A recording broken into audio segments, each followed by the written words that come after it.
الحمدللہ رب العالمین والصلاة والسلام علی اشرف الانبیاء والمرسلین سیدنا و مولانا محمد وعلی آلہ وصحبہ اجمعین، اما بعد۔ بزرگوں، دوستوں، بھائیوں، پچھلی ویڈیوز میں نے نماز کے چند اہم مسائل کا ذکر کیا تھا، مثلاً نماز کے فرائض کتنے ہیں، نماز کے واجبات کیا ہیں، اور نماز کی سنتیں کتنی ہیں۔ اس ویڈیو میں انشاءاللہ سجدہ صاحب کا بیان کیا جائے گا۔ سجدہ صاحب کسے کہتے ہیں اور یہ کس طرح واجب ہوتا ہے، اس کے کرنے کا جو فائدہ وہ کیا ہے۔ صاحب کہتے ہیں بھولنے کو، اس میں شک بھی داخل ہے، یعنی اگر نمازی اپنی نماز میں واجبات نماز میں سے کسی واجب کو ترک کر دے گا۔ میں نے واجبات نماز پچھلی ویڈیو میں بیان کیے تھے، انشاءاللہ اس ویڈیو میں اس کا لنک دیا جائے گا، آپ اسے دیکھ لیں تاکہ آپ کو یہ ذہن نشین ہو جائے کہ نماز کے واجبات کون سے ہیں۔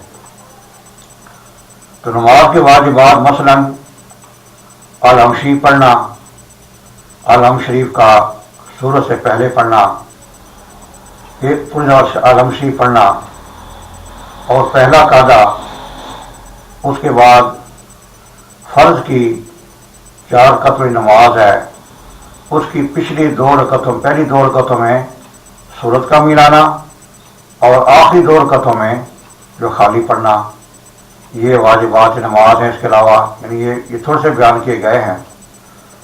اس کے علاوہ یہ ہے کہ امام صاحب اگر جہری نمازوں میں فجر، مغرب، عشاء، جمعہ کی نماز ہے، رمضان کی وتر ہے، یا عیدین کی نماز ہے، اس میں اگر اونچی آواز سے قرأت کرنے کی بجائے آہستہ آواز سے قرأت کرے گا، یعنی آواز بالکل نہیں ہوگی، خاموشی سے قرأت کرے گا، تو واجب یعنی سجدہ صاحب لازم آئے گا۔ اسی طرح مقتدی ہے، نماز پڑھ رہا ہے، 4 رکعت والی نماز ہے، اب اس نے پہلا قاعدہ کرنے کے بعد کھڑا ہونا ہے تیسری رکعت کے لیے، مگر وہ بیٹھا رہا، درود پاک شروع کر لیا اور اتنا پڑھا کم سے کم اللہم صلی علی محمد وعلی آل محمد، پھر اسے یاد آ گیا کہ میں نے تیسری رکعت کے لیے کھڑا ہونا ہے، اب وہ سجدہ صاحب کرے گا تو نماز صحیح ہوگی۔ اسی طرح اگر اس نے پورا درود شریف پڑھ لیا ہے، دعا بھی ساتھ ہی پڑھ لی ہے، پھر بھی سجدہ صاحب کرے گا۔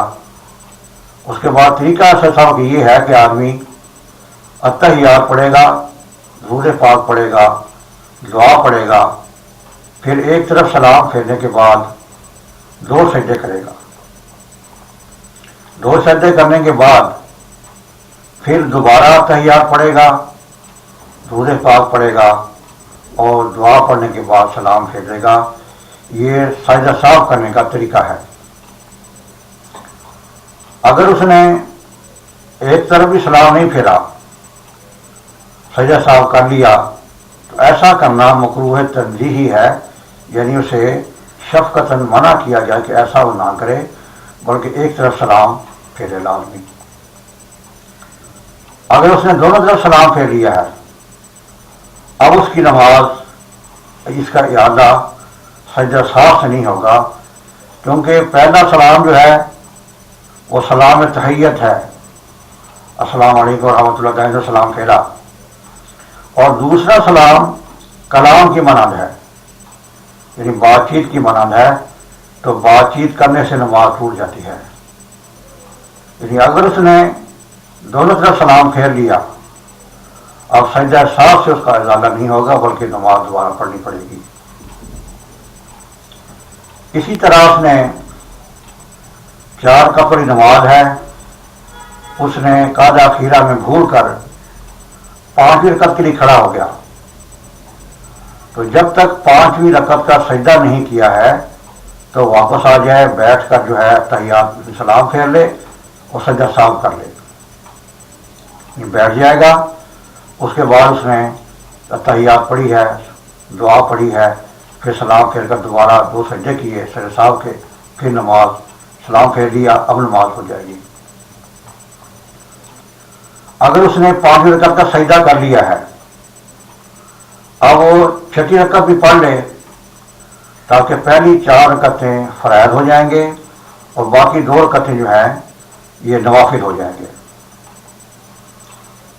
اس طرح کے جو مسائل ہیں، اب اس نے فرض نماز کی 4 رکعتیں ہیں، اس میں یہ ہے کہ 4 رکعت نماز میں اس نے ظہر کی نماز پڑھ رہا ہے، سری نمازیں ہیں، اس میں قرأت جو ہے خاموشی سے پڑھنا ضروری ہے۔ اگر اس نے اونچی آواز سے قرأت کر لی ہے، ظہر کی نماز ہے، عصر کی نماز ہے، یعنی یہ منفرد آدمی اپنی نماز پڑھ رہا ہے، اگر اونچی آواز سے قرأت کی ہے فیصلہ لازم آئے گا۔ اسی طرح اگر اس نے یعنی امام صاحب کا مسئلہ میں نے پہلے کیا ہے کہ امام صاحب اگر فجر کی نماز میں یا مغرب عشاء کی نماز میں اگر بھول کر آہستہ قرأت کرے گا، یعنی خاموشی سے قرأت کرے گا، تو یہ سب لازم آئے گا۔ بہرحال عرض کرنے کا مقصد یہ ہے کہ وہ مسائل جو یعنی کہ ترک واجب ہے، تاخیر واجب ہے یا تاخیر فرض ہے، ان کے چھوڑنے سے جو ہے نماز سے سب لازم آئے گا۔ اور ایک مسئلہ کی بات یہ ہے کہ اگر آدمی طمانینت سے نماز نہیں پڑھے گا، اطمینان سے نماز نہیں پڑھے گا، جلدی جلدی نماز پڑھ لے گا، تب بھی سجدہ سہو کرنا ضروری ہے۔ بہرحال اگر آدمی کوئی شخص چاہتا ہے یہ کہ میری نمازیں صحیح ہو جائیں، میری نمازیں نقص یا قسم سے پاک ہوں، اسے چاہیے کہ واجبات نماز کو اچھی طرح یاد کر لے، کسی ویڈیو سے دیکھ کر، کسی کتاب میں پڑھ کے یا کسی عالم دین سے پوچھ کر نماز کے واجبات اچھی طرح جو ہے ادا کر لے، یاد کر لے، تاکہ اس کی نمازیں صحیح ہو جائیں۔ اب اس نے نماز پڑھی ہے، کوئی واجب چھوٹ گیا ہے، واجب آگے پیچھے کر دیا ہے، یعنی اس نے قوما یعنی کھڑا قیام میں کھڑا ہے، بجائے الحمشی پڑھنے کے اس نے التحیات پڑھنی شروع کر دی ہے یا التحیات کا نفسی پڑھنا شروع کر دی ہے۔ اس طرح بہت سے مسائل ہیں۔ اگر اسے واجبات نماز اچھی طرح یاد نہیں ہے، اس کی نمازیں ہرگز صحیح نہیں ہوں گی۔ اس لیے ضروری ہے کہ وہ واجبات نماز کو یاد کر لے تاکہ اس کی نمازیں صحیح ہو جائیں۔ ایسا نہ ہو کہ نمازیں آدمی پڑھ رہا ہے کئی سالوں سے، اسے اس بات کا فکر ہی نہیں کیا کہ نماز کے مسائل کون سے ہیں، نماز کے فرائض کون سے ہیں، واجبات کون سے ہیں، ایسے ہی نماز پڑھ لی۔ ایسی نماز قابل قبول نہیں ہے جب تک نماز کو اپنے التزام کے ساتھ، صحیح مسائل کے ساتھ، صحیح طریقہ کے ساتھ ادا نہ کیا جائے۔ ایسے نہیں کہ آدمی ایسے گرودوارا کے مسجد میں چلا گیا، پیچھے امام کے اللہ پر نماز پڑھ کر واپس آ گیا، یا اپنی نماز پڑھ کے واپس آ گیا، یا گھر میں اپنی نماز پڑھ لی، اس بات کی فکر ہی نہیں کی، پرواہ ہی نہیں کی آیا میری نماز صحیح ہوئی یا نہیں ہوئی۔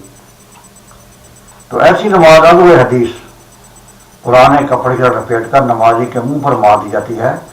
اللہ تعالیٰ فرماتے ہیں یہ نماز میرے لائق نہیں ہے۔ لہذا انتہائی ضروری ہے کہ آدمی نماز کے واجبات کو، فرائض کو اچھی طرح یاد کر لے اور نماز کو سکون سے ادا کرے، فکر سے ادا کرے کہ میری نماز صحیح ہوئی یا نہیں ہوئی۔ یہ انتہائی ضروری بات ہے۔ اللہ تعالیٰ دعا کہ مجھے اور آپ کو اچھے اعمال کرنے کی توفیق عطا فرمائے، خاتمہ ایمان پر فرمائے۔ وما علینا الا البلاغ المبین۔